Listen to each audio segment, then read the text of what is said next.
Assalamualaikum warahmatullahi wabarakatuh.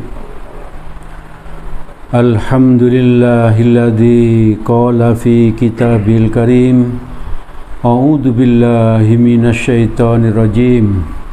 Bismillahirrahmanirrahim. Walitukmilul iddata walitukabbirullaha ala ma hadakum wa la'allakum tashkurun. Qala Rasulullah sallallahu alaihi wasallam, farada Rasulullah sallallahu alaihi wasallam zakatal fitri sa'am min sya'iri 'alal abdi wal hurri waz zakari wal unsa was saghiri wal kabiri minal muslimin. Jemaah yang dirahmati oleh Allah, alhamdulillah Allah menolong kita, memudahkan untuk kita untuk beribadah Ramadan hingga hari ini.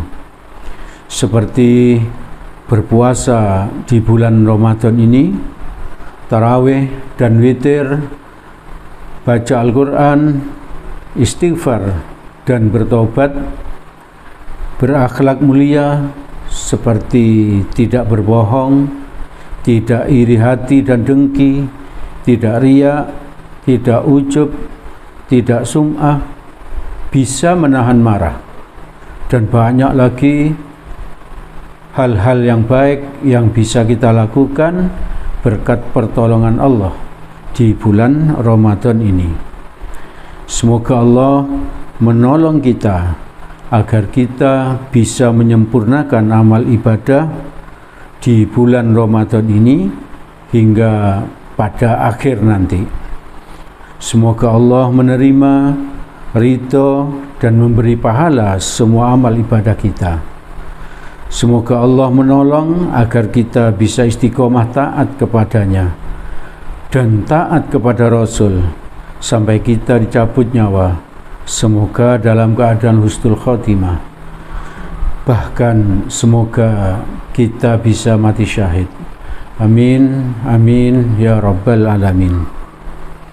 Mari kita berusaha untuk menyempurnakan amalan ibadah Ramadan kita dengan beberapa kebaikan-kebaikan.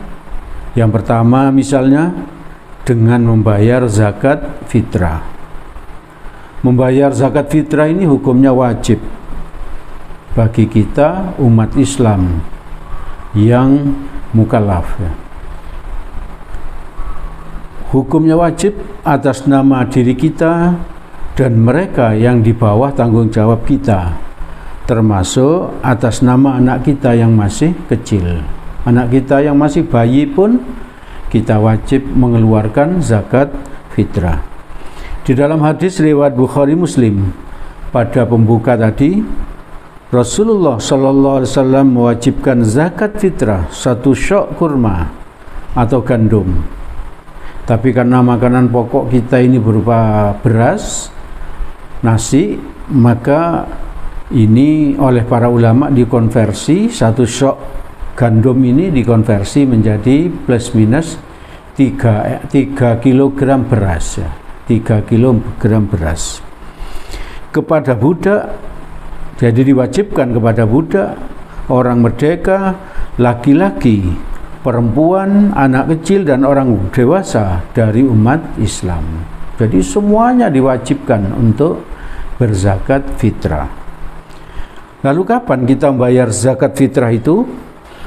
Sebaiknya zakat fitrah itu dikeluarkan 2 hari menjelang hari raya Idul Fitri dan terakhir di saat menjelang sholat id, sebelum sholat id, seperti yang biasa dilakukan oleh para sahabat Nabi. Kalau berzakat fitrah antara 2 hari sebelum Idul Fitri dan terakhir sebelum sholat id dilakukan. Ibu bapak jamaah yang dirahmati oleh Allah, mari kita sempurnakan amal ibadah kita di bulan Ramadan tahun ini dengan takbiran, ya, dengan takbiran. Para ulama sepakat bahwa bertakbir itu bertakbir pada hari raya Idul Fitri maupun Idul Adha itu sangat dianjurkan.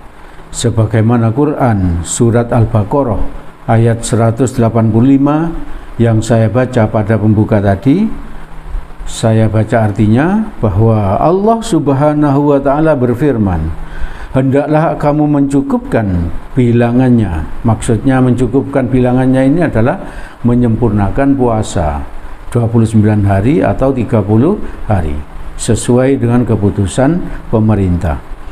Dan hendaklah kamu mengagungkan Allah, bertakbir atas petunjuknya yang diberikan kepadamu. Jadi kita dianjurkan untuk bertakbir di malam apa? Di malam Idul Fitri. Seperti difatwakan oleh Ummu Atiyah dalam hadis riwayat Imam Bukhari. Ibu bapak, saudara-saudara yang dirahmati oleh Allah, kapan takbir ini dilakukan?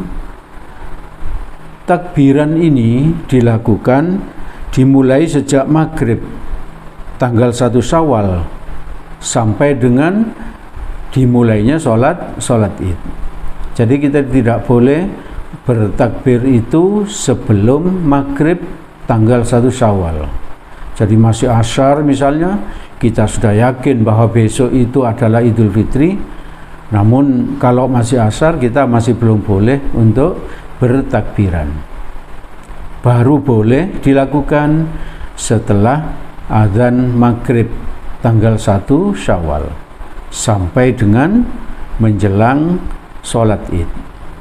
Dan setelah sholat Id, Idul Fitri maksud saya, maka tidak ada takbiran lagi. Kalau di saat Idul Adha itu masih ada 3 hari tasyrik di mana kita disunahkan untuk bertakbir.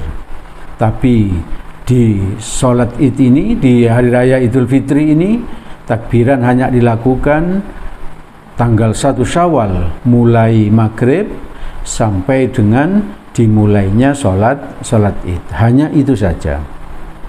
Ibu bapak, saudara-saudara yang dirahmati oleh Allah, mari kita sempurnakan amal ibadah Ramadan kita. Puasa, baca Al-Quran, tarawih, witir, zakat, infak, sedekah, zikrullah, dan lain-lain. Kita sempurnakan dengan sholat Id di tanggal 1 Syawal pagi hari. Hadis riwayat Bukhari dan Muslim dari Ummu Atiyah.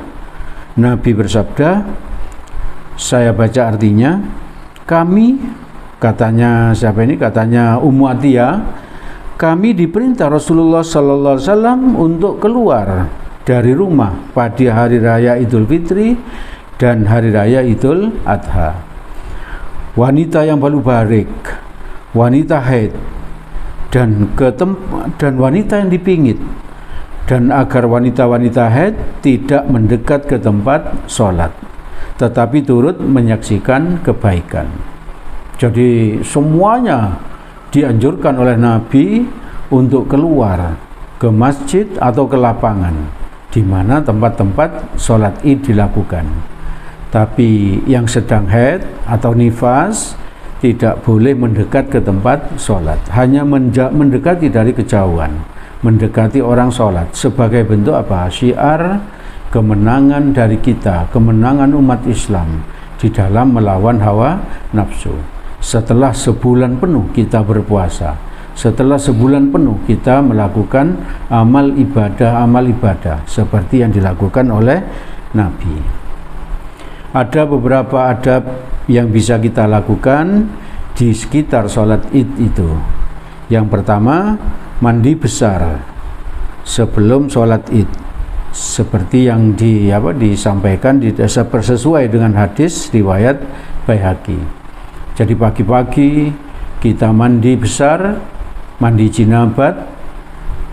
Jadi mandi untuk apa? Untuk pergi ke masjid. Setelah itu memakai pakaian yang terbaik, Jadi kita pakai pakaian yang terbaik yang kita miliki.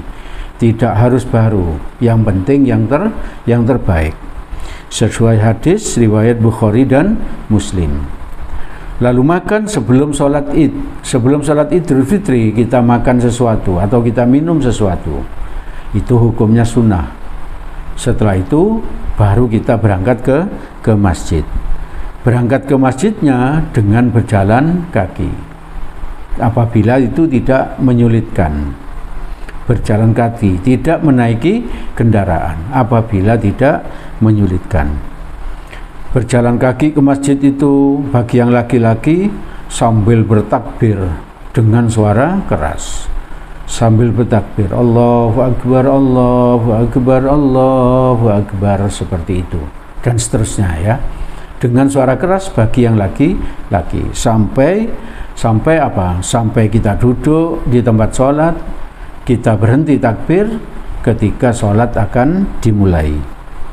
Lalu nanti kalau sholat Id sudah selesai, kita mau pulang, kita disunahkan oleh Nabi untuk lewat dari jalan yang berbeda ketika kita berangkat tadi ya. Jadi kalau kita berangkat lewat jalan A, maka pulangnya kita lewat jalan B. Jadi disunahkan oleh Nabi untuk melalui jalan yang berbeda antara berangkat maupun pulang dari masjid.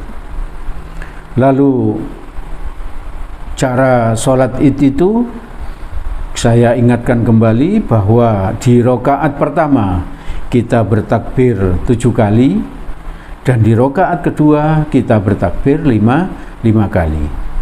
Dan setiap takbir dilakukan kita mengangkat tangan sebagaimana diriwayatkan dari Abu Hurairah, Ibnu Abbas, Sa'id bin Sabit dan lain sebagainya ya. Lalu disunnahkan bagi imam untuk berkhutbah setelah sholat Id. Dan yang kelima, tidak ada sholat qobliyah dan tidak ada sholat ba'diyah di tempat sholat. Jadi kita hanya hadir ke masjid atau ke lapangan itu untuk sholat Id saja, untuk bertakbir lalu sholat Id dan mendengarkan khutbah. Kalau sholat itu dilakukan di masjid, barulah ada sholat tahiyatul masjid. Ibu bapak, saudara-saudara yang dirahmati oleh Allah, yang terakhir, mari kita sempurnakan amal ibadah puasa kita, tarawih kita, witir kita, bacaan Al-Quran kita, dan lain sebagainya dengan puasa 6 hari di bulan Syawal.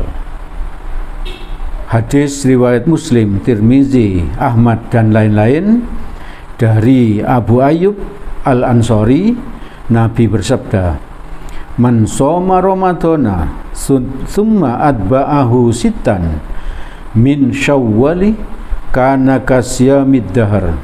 Artinya, barang siapa berpuasa di bulan Ramadan lalu diikuti dengan puasa 6 hari di bulan Syawal, maka pahalanya sama dengan puasa setahun penuh. Jadi kalau kita puasa bulan Ramadan 1 bulan, lalu setelah itu kita tambahi dengan puasa 6 hari di bulan Syawal, ini hanya dikatakan puasa 6 hari di bulan Syawal, berarti boleh berturut-turut, boleh dicicil, misalnya hari dicicil Senin, Kamis misalnya. Misalnya nanti tanggal 1 Syawal itu hari Senin barangkali, maka mulai Kamis kita sudah boleh puasa, lalu Senin lagi, Kamis lagi, Senin lagi, Kamis lagi, 3 minggu sudah selesai ya. 3 pekan sudah selesai.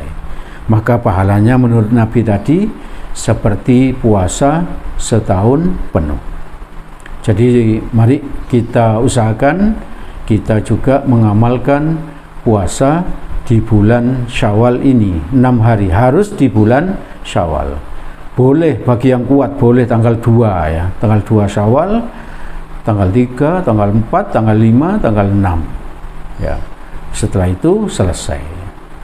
Jadi hanya 6 hari. Jadi boleh terus menerus, boleh dicicil sehari, lalu Senin misalnya, lalu Kamis dan seterusnya.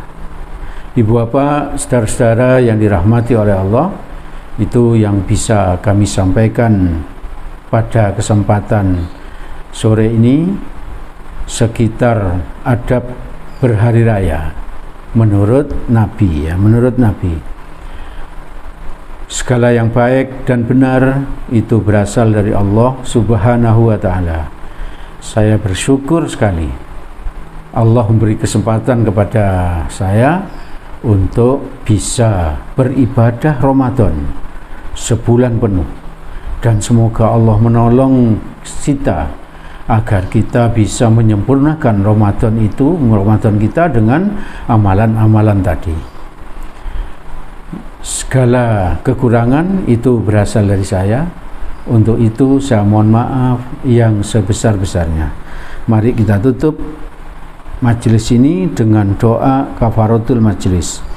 Subhanakallahumma wa bihamdik asyhadu an la ilaha illa anta astaghfiruka wa atubu ilaik. Billahi taufik wal hidayah. Assalamualaikum warahmatullahi wabarakatuh.